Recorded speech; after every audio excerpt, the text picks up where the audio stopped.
একজন house husband বা হাউসমেটের, যাকে বাংলায় কথায় বলে ঘর জামাই। বাসার এমন কোনো কাজ নেই যেটা কাঙ্গুকে করতে হয় না। সবজি কাটা, ঝাড় দিয়ে রান্না করা থেকে শুরু করে সবকিছু কাঙ্গুর নিজেকেই সামলাতে হয়। কিন্তু কেন, তার ওয়াইফ কোথায়? এই হলো কাঙ্গুর ভাগ্যবতী মহারানী, যেখানে এখনো পরে পরে ঘুমাচ্ছে। তো এই সুযোগে কাঙ্গু তার কাজটা সেরে নেয়, মানে তার ওয়াইফের পার্স থেকে কিছু টাকা হাতিয়ে নেয় আর কি। কিন্তু এটা তার ওয়াইফ টের পেয়ে যায়, আর না দেখেই বলে, এত টাকা দিয়ে কি করো তুমি? বাসায় থেকে এত টাকা কিভাবে লাগে তোমার? কাঙ্গু ভয় ভয় বলে, আমাকে এত সন্দেহ করো কেন? আমি আমাদের ভবিষ্যতের জন্য টাকা জমাচ্ছি। এটা বলে সে সেখান থেকে অর্ধেক টাকা নিয়ে বাকি অর্ধেক রেখে চলে যায়। আর এখন আমরা মিছুনের চেহারা দেখতে পাই। আসলে মিছুন নামের এই মহিলাটি পুলিশের অনেক বড় একজন ডিটেকটিভ। পুরো অফিস তার কথায় চলে, আর বাসায়ও তার কথাতেই সব হয়, মানে তার হাজবেন্ডও তার কথাই চলে আর কি। মিছুন তার হাজবেন্ড কাঙ্গুকে একটা লটারি মনে করে। এই যুগে এসেও এমন হাজবেন্ড পাওয়া লটারি ছাড়া আর কি বা হতে পারে। তো যাই হোক, এরপরে দেখা যায় মিছুন তার হাজবেন্ডের তৈরি করা ব্রেকফাস্ট খেয়ে অফিসের জন্য বেরিয়ে পড়েছে। কিন্তু সে তার কিছু পার্সোনাল জিনিস বলে ফেলে গিয়েছে। বলে গেলে কি হবে, তার হাজবেন্ড তো আছেই। কাঙ্গু এখন মিছুনকে ডেকে প্রয়োজনীয় জিনিস দিয়ে বলে, সাবধানে যেও, আর গিয়ে একটা মেসেজ দিও। ঠিক যাওয়ার আগে আগে সে তার ডিটেকটিভ ওয়াইফকে স্যালুট জানিয়ে বিদায় করে। আরে ভাই, স্যালুট তো তুমি পাবে, আমার পক্ষ থেকে তোমাকে একটা রাজকীয় স্যালুট। তো এখন সিন কাট হয়, আর দেখা যায় মিছুন অফিসে চলে এসছে। এখানে সে তার জুনিয়রদের সাথে একটা ড্রাগ ডিলারকে ধরার প্ল্যান বানাচ্ছিল। আর দূর থেকে দাঁড়িয়ে লিসেন নামের একজন জুনিয়র অফিসার আর একজন ডিটেকটিভকে বলে, দেখিস সে এই মিশনও সফল হবে। সে তো ডিটেকটিভ নয়, সেজন্য একটা আস্ত কুমির। তার এই কথা অন্যজন বলে, আরে ভাই, তুমি তাকে কুমির বললে কেন? বাঘ বা সিংহ তো বলতে পারতে। লিসাং বলে, বাঘ বা সিংহ তো মাঝে মাঝে টার্গেট মিস করে, কিন্তু কুমির কখনো নিজের টার্গেট মিস করে না। ঠিক তেমনই ডিটেকটিভ মিছুনও এখন পর্যন্ত কোনো টার্গেট মিস করেনি। মানে এখান থেকে বোঝাই যাচ্ছে মিছুন কতটা ট্যালেন্টেড একজন অফিসার। তো চলুন গাইস, এবার মিছুনের ট্যালেন্টের কিছু নমুনা পাওয়া যাক। এখানে দেখা যায় মিছুন যে ড্রাগ ডিলারকে ধরতে চলেছে তার নাম সাঙ্গি।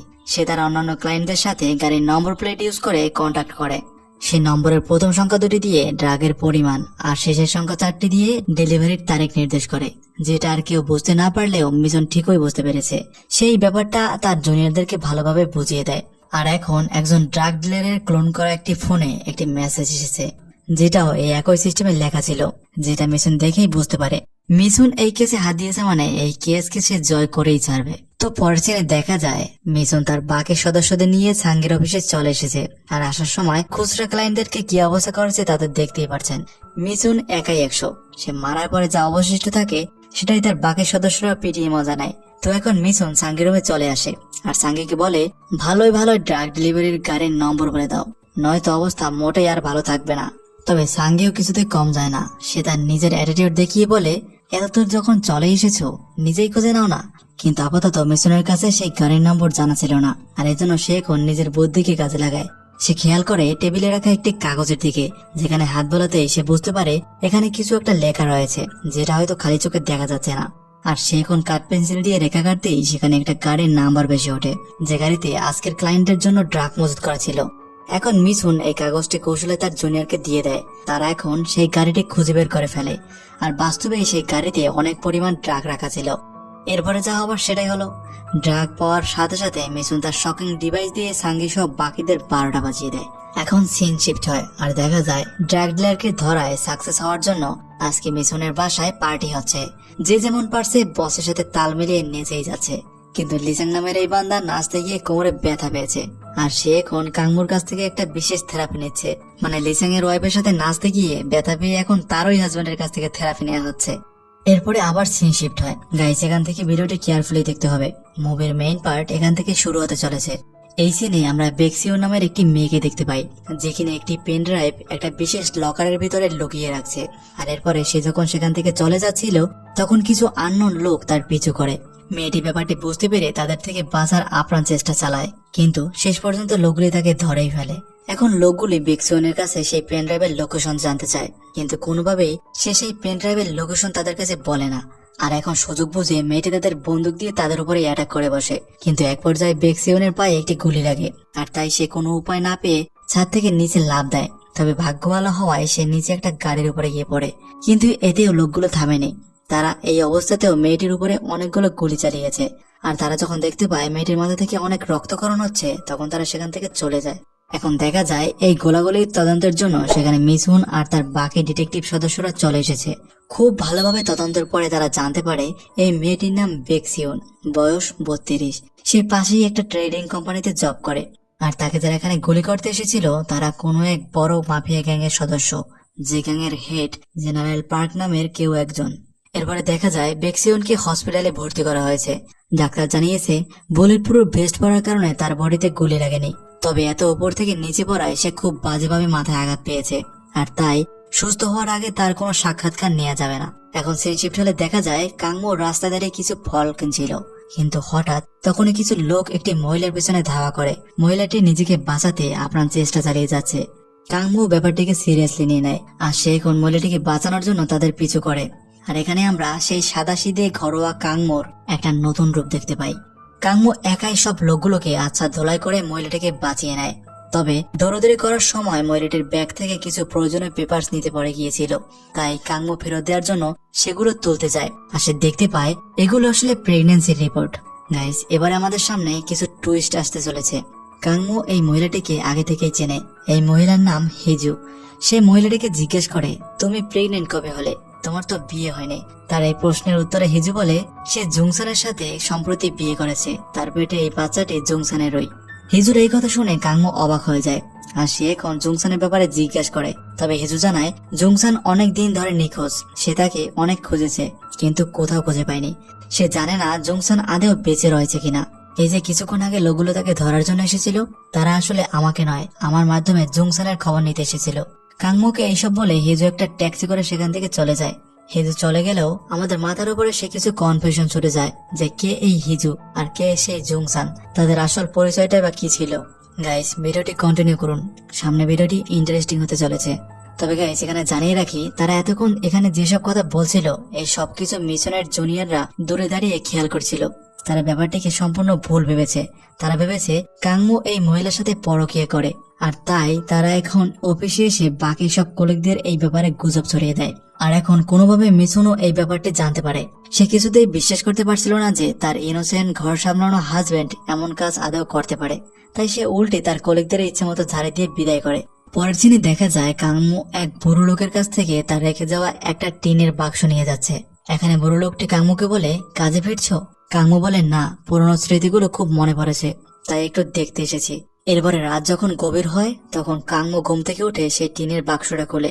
সেই টিনের বাক্স থেকে প্রথমে একটা গান বের করে, আর এরপরে কিছু পাসপোর্ট, আর সবশেষে সে একটা ছবির অ্যালবাম বের করে যেখানে কোরিয়ার 4 জন স্পেশাল সার্ভিস ইন্টেলিজেন্টের ছবি ছিল। গাইস, এই ব্যাপারে সম্পূর্ণ বুঝতে হলে আমাদের ফিরে যেতে হবে কাংমোর সাথে ঘটে যাওয়া 6 বছরের আগের ঘটনায়। এই স্থানটি হলো রাশিয়ার প্লাদমিস্টিক বন্দর।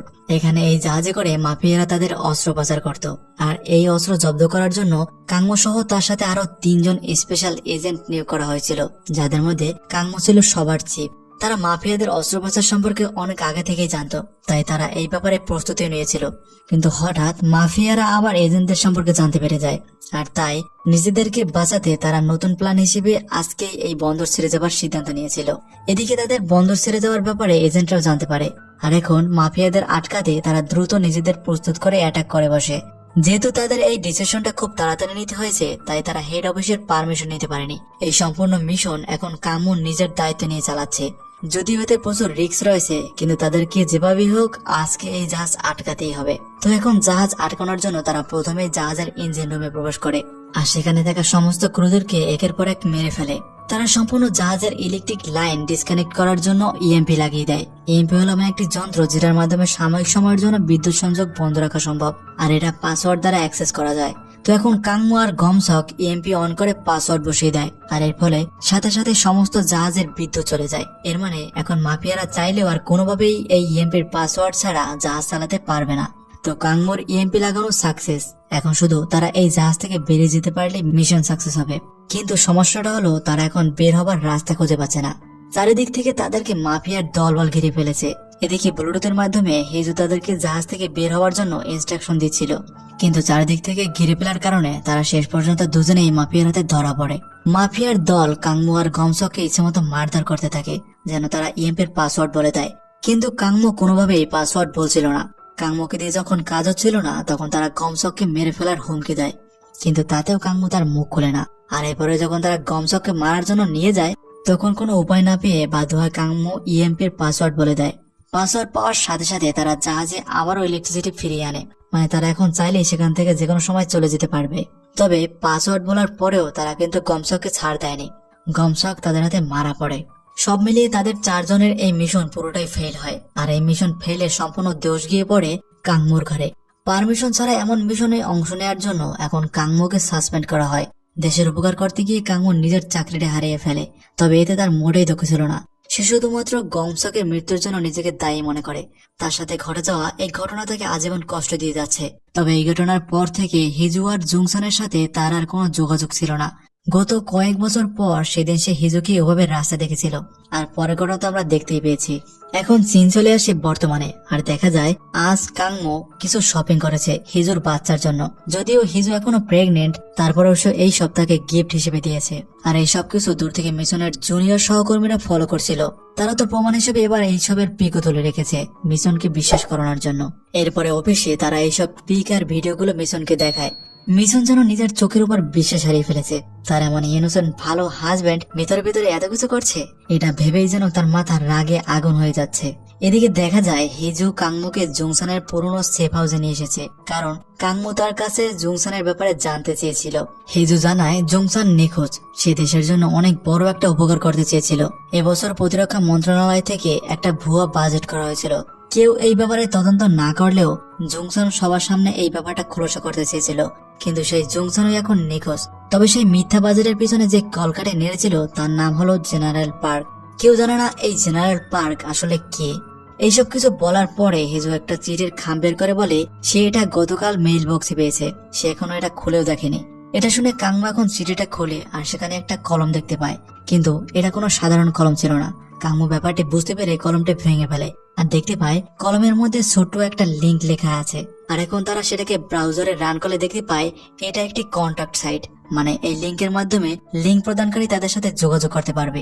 তো প্রথম মেসেজে সেখানে লেখা ছিল, জুংসানকে চেনেন? চিনে থাকলে আমার সাথে দেখা করুন। অবাক করা এমন মেসেজ দেখে তাদের দুজনের ব্যাপারটি ঘোলাটে লাগতে শুরু করে। কিন্তু ব্যাপারটি যখন জুংসানকে নিয়ে, তাই ব্যাপারটি ক্লিয়ার হতে কাংমু লোকটির সাথে দেখা করার জন্য রাজি হয়। এরপরে আননোন লোকটি দেখা করার জন্য নির্দিষ্ট ডেট আর লোকেশন পাঠিয়ে দেয়। এদিকে দেখা যায় সুমিন তার হাজবেন্ডকে বলবো যে তার কলিগদের সাথে ড্রিঙ্কস করতে শুরু করেছে।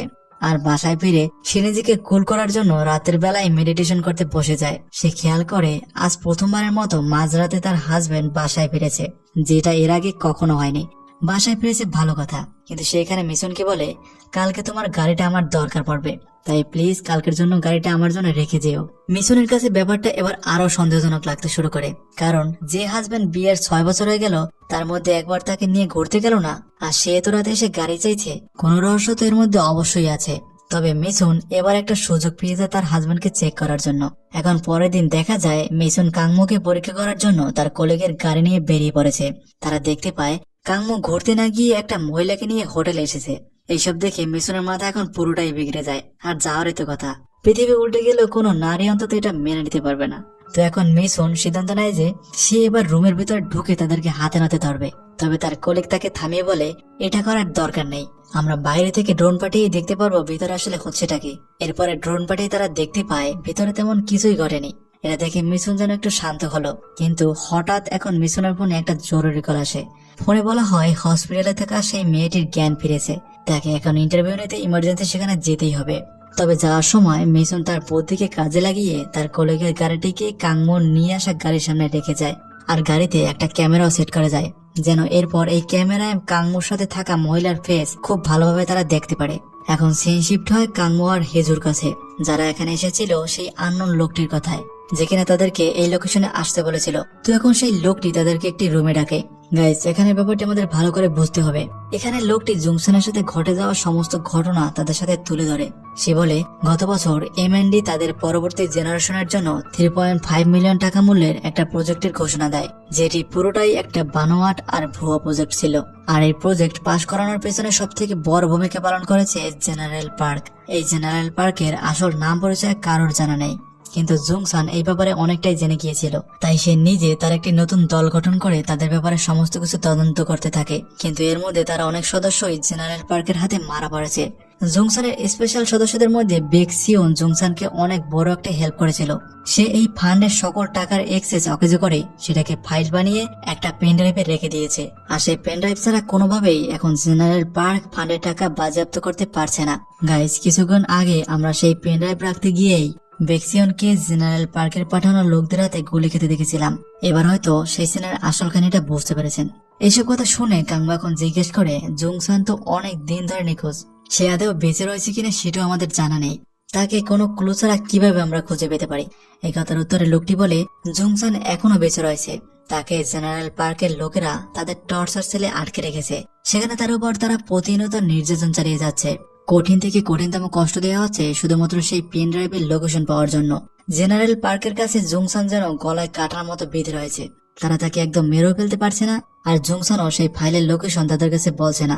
সমস্ত ব্যাপার ক্লিয়ার করার পরে এবারে লোকটি তাকে জেনারেল পার্কে সেই টর্চার চেম্বারের লোকেশন দেয়, যেখানে জংসানকে বন্দি করে রাখা হয়েছে।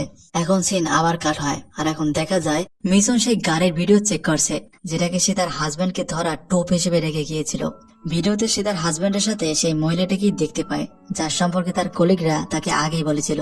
এবারে মিশন 100% শিওর হয়ে গেল তার হাজবেন্ড ভিতরে আসলে কত বড় মাপের একজন ফ্রডবাজ, যদিও তার এই ধারণাটা সম্পূর্ণটাই ভুল ছিল। এখন সে অফিসে এসে তার এক জুনিয়র ডিটেকটিভকে বলে, এখনই আমাকে ফোন ক্লোন করার একটি ডিভাইস দাও, যেটার মাধ্যমে আমি আমার হাজবেন্ডের ফোনের সকল কিছু দেখতে পাবো। আর এখন সে তার অফিস থেকে একটা ক্লোন করার ডিভাইস নিয়ে তার বাসায় চলে আসে। এরপরে রাতে কাংমু ঘুমিয়ে পড়লে সে কাংমুর ফোন বের করে লক খোলার চেষ্টা করে, কারণ লক না করে সে কোনোভাবেই ফোন ক্লোন করতে পারবে না। তাই এবার ফোনের লক খুলতে গিয়ে মেশিন যেটা করে এটা দেখে হাসি আটকানো মুশকিল। সেভাবে টেপ দিয়ে টেনে কাংমুর চোখ খুলে ফেলে, আর এখন ফোনটি চোখের সামনে ধরতেই ফেস লক আনলক হয়ে যায়। এরপরে সে দ্রুতই সেই ডিভাইসের মাধ্যমে কাংমুর ফোন ক্লোন করে ফেলে। মানে এখন থেকে সে কাংমুর ফোনের সমস্ত কিছুই এই ডিভাইসের মাধ্যমে অ্যাক্সেস করতে পারবে। এরপরে সিন চলে আমরা জংসানকে দেখতে পাই, যাকে সেই টর্চার সেলে জেনারেল পার্কের লোকেরা মারাত্মক জ্বালা যন্ত্রণা দিয়ে যাচ্ছে শুধুমাত্র সেই পেন ড্রাইভের লোকেশন জানার জন্য। কিন্তু তারা কোনোভাবেই জংসানের কাছ থেকে সেই ইনফরমেশন বের করতে পারে না। জংসান বলে, আমি যেটা জানাতে চাই না সেটা আমার কাছ থেকে কেউ জানতে পারবে না, পারলে আমার থেকে ইনফরমেশন বের করে দেখাও। মানে জংসানের অ্যাটিটিউড ছিল সেই লেভেলে। জংসানের মুখ থেকে এমন কথা শুনে এখন রাগে লোকগুলো তার উপর কারেন্টের শক দিতে থাকে, যেটা হয়তো মৃত্যুর থেকেও বেশি যন্ত্রণাদায়ক। এদিকে দেখা যায় হসপিটালে ভর্তি থাকা বেক্সিয়নের জ্ঞান ফিরেছে, তাই এবারে মিশন তার সাক্ষাৎকার নিতে এসেছে।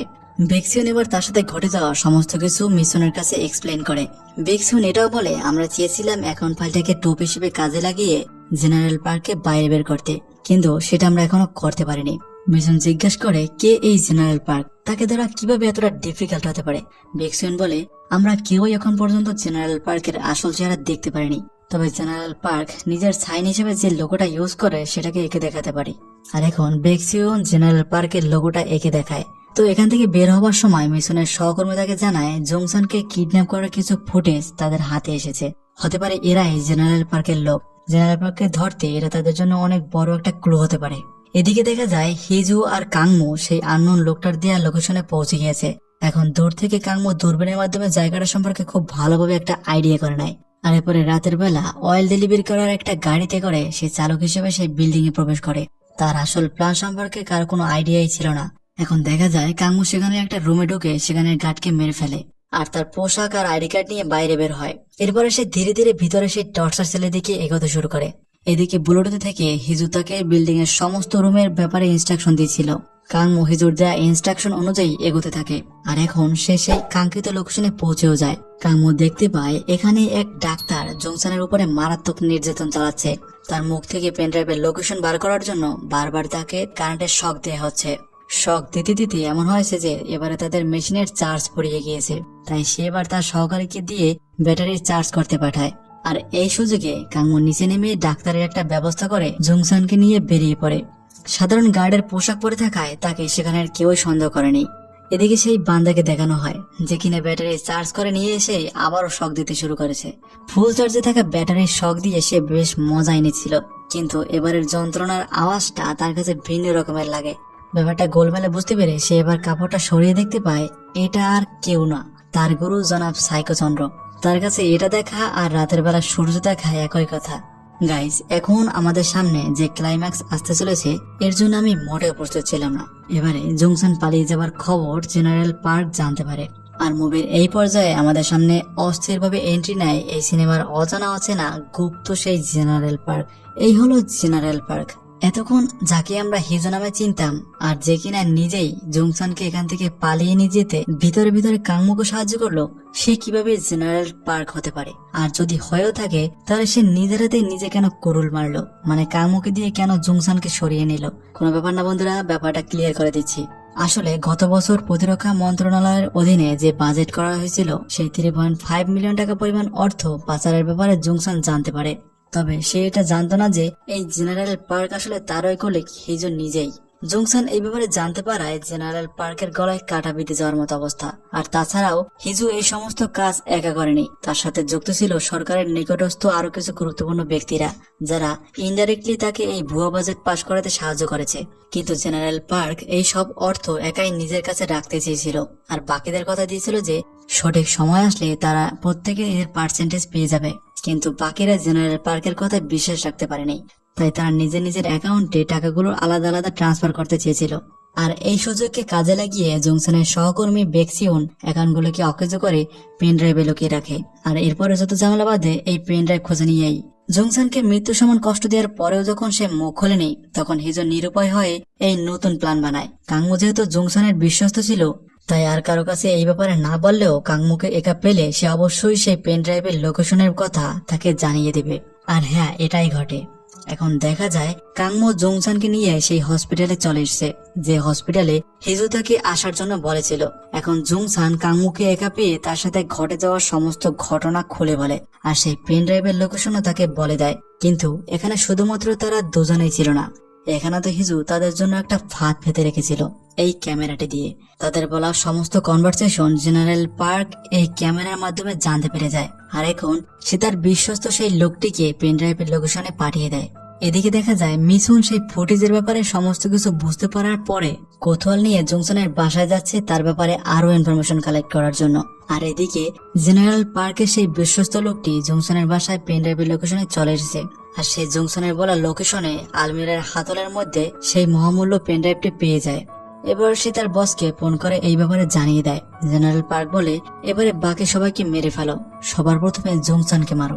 এখন জেনারেল পার্কের অর্ডারে সেখানে থাকা সাইকো ডাক্তারের যমজ ভাই জংশনকে মারার জন্য একটা ইনজেকশন রেডি করে, আর ইনজেকশন দেবার ঠিক আগ মুহূর্তে সে তার ভাইয়ের বলা একটা কমন ডায়লগ বলে ফেলে।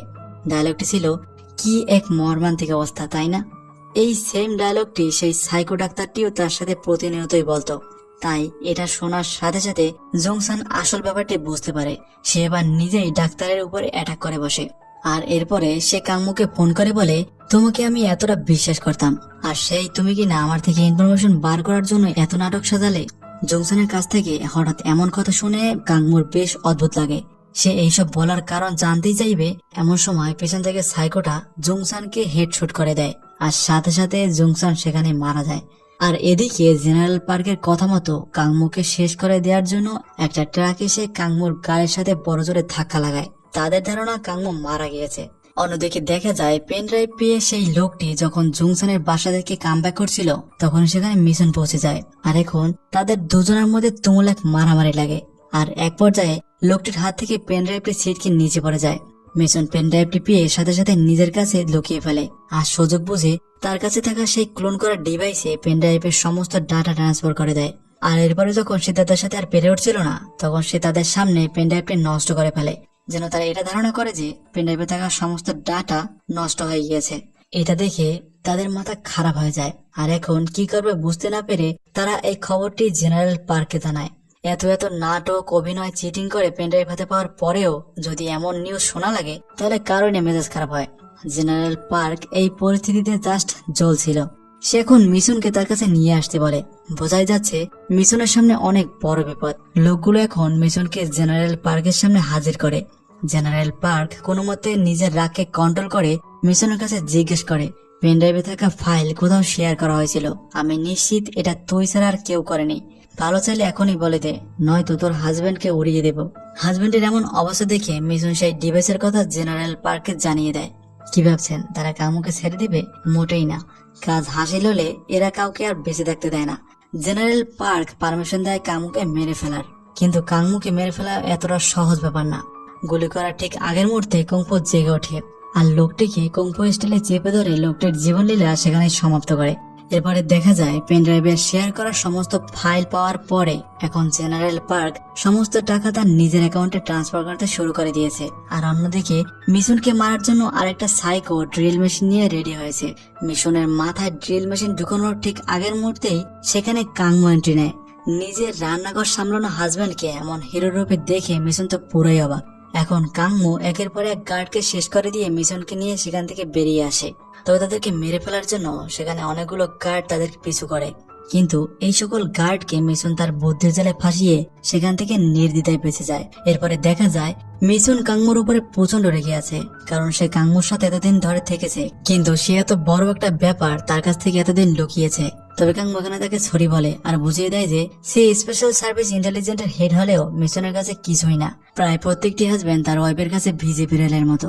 সে অনেকবার তাকে এই ব্যাপারটি বলতে চেয়েছিল, কিন্তু দ্বিধাদ্বন্দ্বে থাকার কারণে সে এই কথা আর বলে উঠতে পারেনি। তো এখন তারা দুজনের মিসআন্ডারস্ট্যান্ডিং ঠিক করে সেখান থেকে বাসায় চলে আসে। আর এবার ফাইনালি তারা আটগাট বেঁধে জেনারেল পার্কে শেষ করার উদ্দেশ্যে বেরিয়ে পড়ে। তাদের প্ল্যান হলো তারা প্রথমে জেনারেল পার্কে সেই রহস্যময় বিল্ডিং এর সমস্ত ইলেকট্রিসিটি অফ করবে, তাহলেই একমাত্র জেনারেল পার্কের মানি ট্রান্সফার বন্ধ করা সম্ভব হবে। এখন তারা তাদের সঠিক প্ল্যান অনুযায়ী সমস্ত বাধা ক্রস করে ইলেকট্রিসিটি রুমে প্রবেশ করে। সমস্ত টাকা ট্রান্সফার করতে যখন আর মাত্র 1% অবশিষ্ট ছিল, ঠিক তখনই তারা সমস্ত ইলেকট্রিসিটির লাইন বন্ধ করতে সফল হয়। চোখের সামনে এমন ভাবে সাজানো গোছানো অ্যাকাউন্টগুলো অকেজ হয়ে যেতে দেখে জেনারেল পার্কের মাথা এখন পুরোটাই বিগড়ে যায়। সে এখন কোনো মতে নিজেকে বাঁচিয়ে সেই ড্রাইভের ফাইল নিয়ে বেরিয়ে পড়ে। তবে মজার ব্যাপার হলো যে গাড়িতে করে সেখান থেকে বাইরে পালিয়ে যাচ্ছিল সেই গাড়ির ড্রাইভার আর কেউ না, স্বয়ং কাঙ্গু নিজেই গাড়িটি ড্রাইভ করছিল। তারা দুজন গার্ডদের পোশাক পরে থাকায় তাদেরকে কেউ সন্দেহ করেনি। তবে জেনারেল পার্কও কিছুতে কম যায় না। সে এখন মিশনের হাত থেকে বন্দুক ছিনিয়ে নিয়ে তাদের উপরই অ্যাটাক করে বসে। আর এরই মধ্যে সবকিছু টের পেয়ে গিয়ে জেনারেল পার্কের খাস বান্দা তাদের গাড়ির উপরে ধাক্কা দিয়ে বসে। আর এখন আবার নতুন করে তাদের মধ্যে এক লড়াই চলে। তবে এই লড়াইয়ে কাঙ্গু আর মিশন হেরে যায়। আর সুযোগ বুঝে এখন জেনারেল পার্ক সেই ফাইলের সুটকেসটি নিয়ে সেখান থেকে গাড়িতে উঠে পড়ে। কিন্তু এইবার মিশন তার আসল ট্যালেন্ট দেখায়। সে এবারে তাদের গাড়ি বরাবর একটা সিলিন্ডারের উপরে গুলি করে, আর সাথে সাথে সিলিন্ডারটি ব্লাস্ট হয়ে গাড়ি সহ উড়ে যায়। ভেবেছিলাম এবার হয়তো জেনারেল পার্কের অবস্থা পুরোটাই লন্ডভন্ড হয়েছে, কিন্তু দেখা যায় সে নিজের এত খারাপ অবস্থাতেও সেই অ্যাকাউন্ট ফাইলগুলোর ব্যাগটা নিজের কাছ থেকে হাতছাড়া করেনি। তার এত এত প্ল্যান আর পরিশ্রম নষ্ট হয়ে যাওয়ায় তার মাথা যেন খারাপ হয়ে গিয়েছে। সে এখন মিশনকে বলে বসে, চলো আমরা দুজনে এই ফান্ডের টাকা ভাগ করে নেই, কেউ জানতে পারবে না। তার এই কথা শুনে মিশন মজা করে বলে, আরে নিলে তোমাকে কেন দিব, আমি জিতেছি তাই সব টাকা আমিই নিব। এরপরে দেখা যায় মিশন তার হাজবেন্ডকে সাথে নিয়ে সেখান থেকে বেরিয়ে এসেছে। তবে সেখানে অলরেডি অনেক মিলিটারি চলে এসেছিল তাদের সেফটি দেওয়ার জন্য। তো এখন তারা ফান্ডের ফাইলের সুটকেসটি মিলিটারিদের কাছে দিয়ে সেটাকে নিরাপদে নিয়ে যেতে বলে। আর এই যে সেই খুচরা ডিটেকটিভ গুলো, তারা এখন একে অপরকে বলে, আমি আর ভুলেও তাদের বাসায় পার্টি দিতে যাব না। এতদিন না হয় না জেনে গিয়েছি, এখন জানার পরে আর কোনোভাবে এমন এজেন্টের বউয়ের সাথে নাচতে যাব না। আমার বিশ্বাস সে যদি এরপরে আমাকে কোনো থেরাপি দিতে আসে তাহলে সরাসরি কারেন্টের থেরাপি দিয়ে দিবে। তো এরপরে সিন চলে আসে 6 মাস পরে, যেখানে তারা একটা মাদক পাচারকারীকে ধরেছিল। মিশন যখন জিজ্ঞেস করে এগুলো কোত্থেকে পেয়েছো আর এর প্রতি প্যাকেট কত করে বিক্রি করো, তখন লোকটি বলে, আমি এসবের কিছুই জানি না, আমাকে এগুলো আমার বস করতে বলেছে। কাঙ্গু বলে, তাহলে তোর বসের নামটাই আগে বল। লোকটি বলে, মাফ করবেন, কিন্তু আমার বস ঠিক আপনার মতোই দেখতে, আমার মনে হয় হয়তো আপনি আমার বস। তার এমন একটা উত্তর শুনে কাঙ্গু হাসবে না কাঁদবে সেটাই বুঝে উঠতে পারছিল না। আর এমনই একটা ফানি পার্টের মধ্যে দিয়ে শেষ হয়ে যায় আমাদের আজকের মুভির গল্প। তো বন্ধুরা, তোমাদের কাছে কেমন লাগলো আজকের মুভির গল্প প্লিজ কমেন্টে নিজের মতামত জানিও। আর হ্যাঁ, অনেকেই বলেছিলে লাভ স্টোরি মুভিগুলো এক্সপ্লেন করার জন্য, তাই আমি সিদ্ধান্ত নিয়েছি এর পরের মুভিগুলো আমি বেশিরভাগ লাভ স্টোরি দেওয়ার চেষ্টা করব। তো তুমি যদি চ্যানেলে নতুন হয়ে থাকো